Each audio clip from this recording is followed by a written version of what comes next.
السلام علیکم ورحمۃ اللہ وبرکاتہ۔ الحمدللہ رب العالمین والعاقبۃ للمتقین والصلاة والسلام علی رسولہ الکریم، اما بعد، یقول اللہ عز وجل فی کلامہ المجید فبما رحمۃ من اللہ لنت لہم ولو کنت فظا غلیظ القلب لانفضوا من حولک۔ میرے محترم دینی بھائیوں، آج ہم اس درس کے لیے جو جمع ہوئے ہیں، اس درس میں ہم چند ایک اہم باتیں سیکھنے سمجھنے کے لیے جمع ہوئے ہیں، اور جتنی باتیں آپ کو بتائی جائیں ان باتوں کو یاد رکھنے اور ان پر عمل پیرا ہونے کی کوشش ہمیں کرنی ہے۔ میرے دینی بھائیوں، اللہ رب العالمین نے سورہ آل عمران کی اس آیت کے اندر، جس کا ترجمہ یوں ہے کہ اللہ رب العالمین کی ایک بڑی نعمت ہے آپ کے اوپر، نبی صلی اللہ علیہ وسلم پر، کہ اللہ نے آپ کے دل کو نرم کر دیا ہے۔ اگر آپ کا دل نرم نہ ہوتا، سخت ہوتا، آپ کی زبان نرم نہیں ہوتی بلکہ بد زبان ہوتی، تو پھر لوگ آپ کے پاس بیٹھا نہیں کرتے۔ یہ سورہ آل عمران کی آیت نمبر 159 ہے۔ اس آیت کی روشنی میں آج ہم عاجزی اور انکساری کے بارے میں چند ایک باتیں سمجھنے کی کوشش کریں گے۔ دیکھیے، اسلام نے ہم مسلمانوں کو اس دنیا میں اور آخرت میں کامیاب ہونے کے لیے کچھ اصول اور ضوابط دیے ہیں، کچھ اچھے عادات سکھائے ہیں، کچھ اچھے اخلاق سکھائے ہیں، جنہیں اپنا کر ایک انسان دنیا میں بھی عزت حاصل کر سکتا ہے اور ساتھ ہی ساتھ آخرت میں بھی سرفراز اور کامیاب ہو سکتا ہے۔ انہی تمام اچھے صفات اور اچھے اخلاق میں سے شریعت اسلامیہ نے ایک اچھی صفت یہ اپنانے کے لیے کہا ہے کہ ایک انسان کو عاجزی اور انکساری اختیار کرنی چاہیے۔ کیا مطلب یہ عاجزی اور انکساری کا؟ عاجزی اور انکساری عربی زبان میں اس کو کہتے ہیں التواضع، بردباری، اپنے آپ کو بڑا نہ سمجھنا، اپنے آپ کو تکبر اور کبریائی کا شکار نہ بنانا، بلکہ اپنے آپ کو کم سمجھنا، اسے تواضع کہتے ہیں۔ اگر ہم اپنی زبان میں دیکھیں تو اپنی زبان میں ہم کہتے ہیں نمرتا، ایک نرمی ہونی چاہیے بندے کے اندر، تو یہ تواضع ہے جسے ہم اپنی زبان میں، اردو زبان میں عاجزی اور انکساری کہتے ہیں۔ ایک بندہ اگر عاجزی اور انکساری اپناتا ہے تو اس کی زندگی میں کبر، تکبر، بڑاپن یہ نہیں ہوگا، اور جو آدمی اپنے آپ کو بڑا سمجھتا ہے، اپنے آپ کو تکبر کے ساتھ ظاہر کرتا ہے لوگوں کے سامنے، وہ آدمی تواضع والا، عاجزی اور انکساری والا نہیں ہو سکتا۔ اور ہم سبھی جانتے ہوں گے کہ شریعت اسلامیہ کے اندر کبریائی، تکبر کو بالکل ناپسند کیا ہے، جیسا کہ اللہ رب العالمین نے سورہ نساء کی آیت نمبر 36 کے اندر ارشاد فرمایا، ان اللہ لا يحب من کان مختالا فخورا، کہ اللہ رب العالمین اس بندے کو پسند نہیں کرتا جو اپنے آپ کو بڑا سمجھتا ہے، جو اپنے آپ کو فخر کے ساتھ لوگوں کے سامنے پیش کرتا ہے۔ اللہ ایسے بندوں کو پسند نہیں کرتا، بلکہ کبھی کبھار ایسا ہوتا ہے کہ اسی کبریائی اور اپنے آپ کو بڑا سمجھنے کی وجہ سے اللہ رب العالمین کا عذاب اس دنیا میں اس انسان کو آ جاتا ہے، جیسا کہ صحیح مسلم کی ایک روایت میں حضرت ابو ہریرہ رضی اللہ تعالیٰ عنہ فرماتے ہیں کہ اللہ کے نبی صلی اللہ علیہ وسلم نے فرمایا کہ اللہ تعالیٰ فرماتا ہے، ہم اس بات کو یاد رکھیں، سمجھیں کہ جب اللہ کے نبی صلی اللہ علیہ وسلم یہ کہیں کہ اللہ تعالیٰ فرماتا ہے، تو اس کا مطلب کیا ہے کہ وہ حدیث قدسی ہے، یعنی اللہ رب العالمین کا فرمان ہے۔ تو یہ حدیث اللہ کے نبی صلی اللہ علیہ وسلم اللہ رب العالمین سے روایت کر رہے ہیں۔ کیا فرمایا اللہ نے؟ اللہ نے فرمایا العز ازاری والکبریاء ردائی، کہ عزت میرا کپڑا ہے، میرا ازار ہے، اور کبریائی، یہ تکبر میری چادر ہے۔ فمن ناعزنی منی، اور جو شخص ان دو صفتوں کو مجھ سے چھیننے کی کوشش کرے گا، کوئی انسان یہ کہے گا کہ یہ سمجھے گا کہ میں بڑا ہوں، میرے پاس جو کچھ ہے وہ میرے بڑے پن ہونے کی وجہ سے ہوئی ہے، اگر یہ کوئی چیز کوئی انسان سمجھے تو اللہ نے فرمایا فَعَذَّبْتُهُ، تو میں اسے دردناک عذاب دوں گا، بڑا سخت عذاب دوں گا۔ تو پتہ چلا کہ کبریائی ایک ایسا گناہ ہے، اگر کسی انسان کے دل میں یہ آ جاتی ہے تو اللہ رب العالمین کا عذاب یقینی ہے۔ اور ساتھ ہی ساتھ جب دنیا میں عذاب آ رہا ہے تو آخرت میں بھی کوئی اچھی حالت نہیں ہوگی، آخرت میں بھی کوئی اچھا ٹھکانہ نہیں ہوگا، بلکہ آخرت کا ٹھکانہ یہ ہے کہ اللہ کے نبی صلی اللہ علیہ وسلم نے فرمایا لا يدخل الجنت من کان فی قلبہ مثقال ذرۃ من کبر، کہ وہ آدمی جنت میں داخل نہیں ہوگا جس کے دل میں اگر تھوڑا بھی کبر ہو تو وہ جنت میں داخل نہیں ہو سکتا۔ تو کبر ایک ایسا گناہ ہو جاتا ہے کہ جس کے کرنے پر ایک انسان دنیا میں بھی اللہ کے سخت عذاب کا شکار ہوگا، اور ساتھ ہی ساتھ آخرت میں بھی اس کو جنت جیسی عظیم نعمت میں داخلہ ملنے سے وہ محروم ہو جائے گا۔ اب جب ہم کبریائی کے بارے میں، تکبر کے بارے میں اتنا کچھ جان چکے کہ یہ اللہ رب العالمین کی صفت ہے، اللہ ہی کے لیے ہونی چاہیے، ہم اس صفت کو اپنے لیے، ہم اپنے آپ کو بڑا کبھی نہ سمجھیں، تو ہمیں کیا سمجھنا ہے اپنے آپ کو؟ ہم اپنے آپ کو کس نظریے سے دیکھیں؟ تو وہ ہے کہ ہم اپنے آپ کو کم تر سمجھیں، ہم اپنے آپ کو ایک اللہ رب العالمین کا عام سا بندہ سمجھیں۔ یہ ایک مومن بندے کی علامت ہوتی ہے کہ وہ اپنے آپ کو ہمیشہ متواضع رکھتا ہے، عاجزی اور انکساری کے ساتھ اپنی زندگی گزارتا ہے۔ اور یقین جانیے کہ جو شخص کبریائی تکبر میں آ جاتا ہے وہ اسے عذاب تو چکھنا ہی ہے، لیکن جس لیے اس نے ایک تکبر کیا، اپنے آپ کو بڑا سمجھا، وہ چیز اگر ہمیں چاہیے تو تواضع میں ہے۔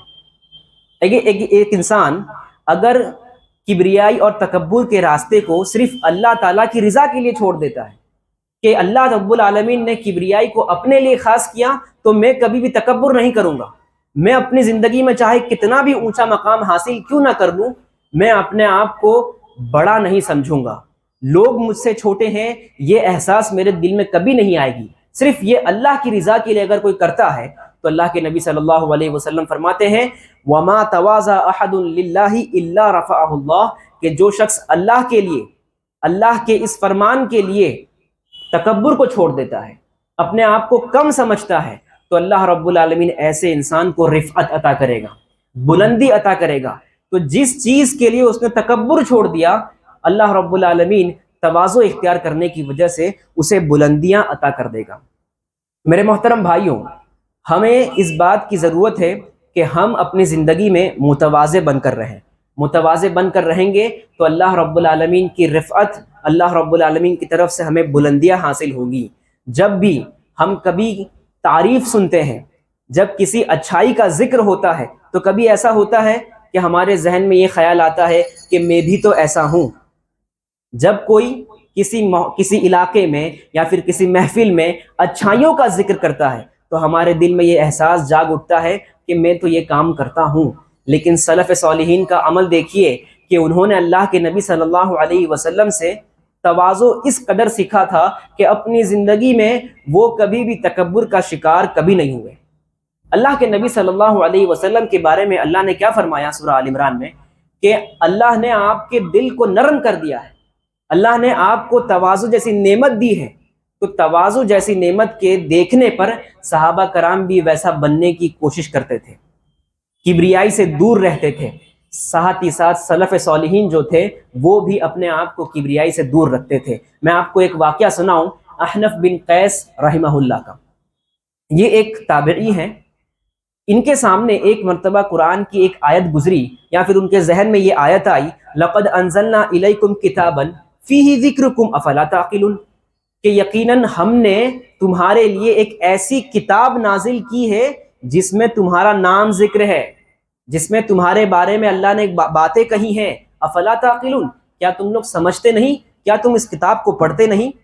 تو جب یہ احنف بن قیس رحمہ اللہ جب اس آیت پہ غور کرنے لگے تو کہتے ہیں کہ ذرا مصحف لے کر آؤ، ذرا قرآن لے کر آؤ، میں بھی تو دیکھوں کہ میرا نام قرآن میں کس جگہ ہے، میرے بارے میں اللہ نے کیا بات کہی ہے۔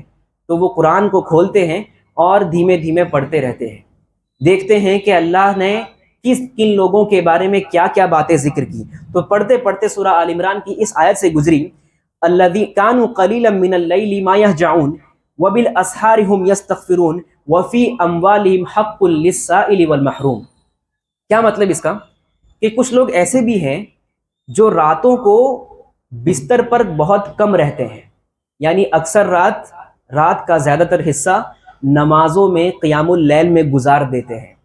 وبالاسحار هم یستغفرون، اور جب سحری کا وقت ہوتا ہے تو وہ اللہ سے دعائیں مانگنے لگتے ہیں، اللہ سے معافی مانگنے لگتے ہیں. وفی اموالہم حق، اور جو اللہ نے ان کو مال دیا ہے وہ مانگنے والے کو بھی دیتے ہیں اور نہ مانگنے والے کو بھی دیتے ہیں. یہ جب بات آتی ہے تو ہمارے ذہن میں آ سکتا ہے کہ ہم رمضان کے ماحول میں تو ایسے ہی ہو جاتے ہیں، رمضان میں آخری کے 5 راتوں کو ہم جاگتے ہیں، پوری رات جاگ لیتے ہیں، بستر پہ جاتے ہی نہیں ہیں. سحری کے وقت ہم اللہ رب العالمین سے معافی مانگتے ہیں. تو ہو سکتا ہے کہ اللہ تعالیٰ نے ہمارا ہی ذکر کیا ہو، لیکن احنف بن قیس رحمہ اللہ کا تواضع دیکھیے، اپنے آپ کو کم سمجھتے ہیں کہ اللہ، اور کہتے ہیں کہ اللہم لست عارف نفسی فی ہؤلاء، کہ اے اللہ میں اپنے آپ کو ان لوگوں میں نہیں پاتا. اچھے لوگوں کا ذکر ہو رہا ہے لیکن تواضع دیکھیے، اپنے آپ کو اس مقام تک نہیں پہنچا رہے ہیں، اپنے آپ کو اس بڑے مقام تک نہیں رکھ رہے ہیں. کیوں؟ تواضع کی وجہ سے. پھر ایک اور آیت گزرتی ہے، فرمایا اللہ رب العالمین نے الذین ينفقون فی السراء والضراء، کہ کچھ لوگ ایسے بھی ہوتے ہیں جو اچھے حالات میں بھی، خوشی کے حالات میں بھی پیسہ خرچ کرتے رہتے ہیں، جب کبھی تکلیف کے حالات آتے ہیں تب بھی خرچ کرتے رہتے ہیں. والکاظمین الغیظ، جب غصہ آتا ہے تو غصے کو دبا لیتے ہیں، لوگوں کو معاف کرتے رہتے ہیں. واللہ یحب المحسنین، اور اللہ ایسے ہی اچھے لوگوں کو پسند کرتا ہے. تو یہ بات سن کر بھی احنف بن قیس کہتے ہیں میں بھی اپنے آپ کو اس آیت میں نہیں پاتا. اللہ نے اس میں جن لوگوں کا ذکر کیا ہے میں ان لوگوں میں سے نظر نہیں آتا. پھر آگے پڑھتے رہتے ہیں قرآن کو، پھر بعد میں ان لوگوں کا ذکر آتا ہے کہ جس میں اللہ رب العالمین نے فرمایا کچھ لوگ ایسے ہوں گے انہم کانوا اذا قیل لہم لا الہ الا اللہ یستکبرون. کچھ لوگ ایسے بھی ہوں گے دنیا میں جن کے سامنے لا الہ الا اللہ کا ذکر کیا جائے، اللہ رب العالمین کی توحید کا ذکر کیا جائے تو ان کے دل جلنے لگتے ہیں، ان کو تکبر آنے لگتا ہے، وہ اس بات کا انکار کر دیتے ہیں. اس آیت کو پڑھ کر کہتے ہیں کہ اے اللہ میں ایسے لوگوں میں سے نہیں ہوں. لوگ کیسے بھی ہوں گے لیکن میں ایسا نہیں ہوں. پھر آگے اور بھی آیت پڑھتے ہیں جس میں اللہ رب العالمین نے یہ فرمایا جن لوگوں کے بارے میں ما سلککم فی سقر، کہ جنتی لوگ کہیں گے جہنمیوں سے کہ تم جہنم میں کیوں چلے گئے، تو کہنے لگیں گے کہ ہم نماز نہیں پڑھتے تھے، ہم لوگوں پر خرچ نہیں کرتے تھے اس وجہ سے. تو اس آیت کو پڑھ کر بھی کہتے ہیں احنف بن قیس میں ان میں سے بھی نہیں ہوں. ایسے کرتے کرتے آیتوں کو پلٹتے رہتے ہیں، آیتوں پر غور کرتے رہتے ہیں. پھر آخری آیت یہ پہنچتے ہیں وَآخَرُونَ اعْتَرَفُوا بِذُنُوبِهِمْ خَلَطُوا عَمَلًا صَالِحًا وَآخَرَ سَيِّئًا عَسَى اللَّهُ أَن يَتُوبَ عَلَيْهِمْ إِنَّ اللَّهَ غَفُورٌ رَحِيمٌ. اور اللہ کے کچھ بندے ایسے بھی ہیں کہ جو اچھا عمل کرتے کرتے ان سے گناہ بھی ہو جاتے ہیں. اچھا عمل کر رہے ہیں لیکن کبھی کبھی نماز چھوٹ بھی جاتی ہے، اچھا عمل کر رہے ہیں لیکن کبھی کبھار لوگوں سے بدسلوکی بھی کر لیتے ہیں، تو اچھا عمل کے ساتھ ساتھ برے اعمال بھی کر لیتے ہیں لیکن اس بات کا اعتراف کرتے ہیں کہ میں گنہگار ہوں. تو ایسے لوگوں کے لیے امید ہے کہ اللہ رب العالمین ان کی توبہ کو قبول کر لے گا، اور اللہ رب العالمین تو بڑا توبہ قبول کرنے والا اور معاف کرنے والا ہے. جب اس آیت کو پڑھتے ہیں تو کہتے ہیں کہ اللہم انا من ہؤلاء، کہ اے اللہ میں انہی لوگوں میں سے ہوں. احنف بن قیس بڑے تابعی ہیں، بڑی خدمت انجام دی ہے اسلام کے لیے، لیکن پھر بھی اپنے آپ کو تواضع میں رکھتے ہوئے عاجزی اور انکساری کے ساتھ کہتے ہیں کہ میں ایسے لوگوں میں سے ہوں جو اچھا عمل کرتے کرتے کبھی برے اعمال بھی کر لیتے ہیں. تو ہم انسانوں کو، ہم مسلمانوں کو بھی چاہیے کہ ہم بھی متواضع بنیں، ہم بھی اپنے آپ کو کم سمجھیں. اللہ نے جو منزلت دی ہے اس سے کمتر کوئی منزلت والا کام کرنا ہو تو ہم اس کام کو کر گزریں. اللہ کے نبی صلی اللہ علیہ وسلم کی پوری زندگی دیکھیے عاجزی اور انکساری کا ایک نمونہ ہے. پوری زندگی کوئی بھی حالت ہو، چاہے گھر میں بیوی کے ساتھ معاملہ ہو تو بیوی کے ساتھ بھی عاجزی کا معاملہ کر رہے ہیں، بیوی کے ساتھ گھر کے جو برتن ہیں وہ صاف کر رہے ہیں، حالانکہ نبی ہیں، نبیوں کے سردار ہیں، پھر بھی یہ کام کر رہے ہیں۔ بچوں کو سلام کیا کرتے تھے، حالانکہ اس وقت وہ سب سے اعلیٰ شخصیت تھی، اس زمانے میں وہ نبی تھے، لیکن پھر بھی بچوں سے اچھے سے ملاقات کرتے تھے، حسن سلوک کرتے تھے۔ تو پتہ چلا کہ نبی صلی اللہ علیہ وسلم کی پوری زندگی تواضع کا ایک انمول نمونہ ہے، بالکل نمونہ ہے۔ اگر ہم اپنی زندگی میں کامیابی حاصل کرنا چاہتے ہیں تو ہمیں تواضع اختیار کرنا ہوگا۔ تواضع اختیار کرنے کے لیے ہم کیا کریں؟ یہ ایک سوال ہے کہ ہم متواضع بننا چاہتے ہیں، ہم عاجزی اور انکساری اپنانا چاہتے ہیں، تو اس کے لیے کیا کریں؟ تو دیکھیے، ایک حدیث ہے جس میں اللہ کے نبی صلی اللہ علیہ وسلم نے فرمایا، اتقوا اللہ حیثما کنت، تم اللہ سے ڈرو جہاں پر بھی ہو، جیسی حالت میں ہو۔ وَأَتْبِعِ السَّيِّئَةَ الْحَسَنَةَ، اور کبھی کبھار گناہ ہو جائے تو اس کے بعد فوراً نیکی کرو، ایسی نیکی کرو جو اس گناہ کو مٹا دے۔ وَخَالِقِ النَّاسَ بِخُلُقٍ حَسَنٍ، اور جب لوگوں سے معاملہ کرو، جب لوگوں سے بات چیت کرو تو بڑے ہی ادب اور نرمی کے ساتھ، اچھے سلوک کے ساتھ بات کیا کرو، اچھا سلوک کیا کرو۔ یہ حدیث تواضع کو اپنانے کے لیے ایک بڑی جامع حدیث ہے۔ دو کام کرنے ہیں۔ سب سے پہلا کام یہ ہے کہ اللہ رب العالمین اور اس کے نبی صلی اللہ علیہ وسلم کا کوئی بھی فرمان آ جائے تو اللہ سے ڈرتے ہوئے اس کام کو کر لینا ہے، اس کام کو مان لینا ہے۔ اس کے بعد آگے پیچھے کچھ نہیں سوچنا، بلکہ یہ سوچنا ہے کہ کب میں یہ کام کر سکوں، کب اس کام پر میں عمل کر سکوں، یہ سوچنا ہے۔ دوسری چیز، جب لوگوں کے ساتھ معاملہ ہو، جب لوگوں سے میل جول ہو، تو ہم اچھے اخلاق کو ہی اپنائیں۔ اسی بات کو ہم یاد رکھیں تو ہماری زندگی میں تواضع آ ہی جائے گا، ہم اپنے آپ کو کبھی کبریائی کا شکار ہونے سے بچا لیں گے۔ اسی لیے شیخ سعدی رحمہ اللہ علیہ اس پہلی آیت کی روشنی میں کہتے ہیں کہ اللہ کے نبی صلی اللہ علیہ وسلم کا پوری زندگی میں رب العالمین کے ہر ایک فرمان کو بجا لانا، اللہ نے جو کام دیا اس کو فوراً مان لینا، اس پر عمل کر لینا، اور نبی صلی اللہ علیہ وسلم کا اچھا اخلاق اپنانا، یہ دونوں چیزیں جو انسان اپنا لے گا وہ مکمل متواضع انسان بن جائے گا، وہ تواضع والا انسان بن جائے گا۔ تو شیخ سعدی رحمہ اللہ علیہ کے اس فرمان کے مطابق، اور سب سے بڑی چیز کہ اللہ کے نبی صلی اللہ علیہ وسلم کی اس حدیث کے موافق اگر ہم اپنی زندگی کو سنواریں تو یقین جانیے ہم بھی تواضع کے دائرے میں آ جائیں گے۔ تواضع اللہ رب العالمین کو پسند ہے، اس لیے ہمیں چاہیے کہ اس چیز کو اپنانے کی کوشش کریں، اور دنیا میں کسی بھی معاملے میں ہم کبریائی کا، تکبر کا شکار اپنے آپ کو نہ ہونے دیں۔ بات چیت ہو تو سامنے والے کو یہ نہ لگنے دیں کہ میں ایک اپنے آپ کو بڑا انسان سمجھتا ہوں۔ جب بھی کوئی اپنے سے کم تر کوئی انسان ہو، اس کے ساتھ ایسا سلوک کریں کہ وہ بھی اپنے آپ کو متواضع بنانے کی کوشش کرتا ہو۔ اللہ رب العالمین سے دعا ہے اللہ رب العالمین ہم تمام لوگوں کو متواضع انسان بننے کی توفیق عطا فرمائے، کبریائی تکبر سے محفوظ رہنے کی توفیق عطا فرمائے۔ آمین۔ وآخر دعوانا ان الحمد للہ رب العالمین، والسلام علیکم ورحمۃ اللہ وبرکاتہ۔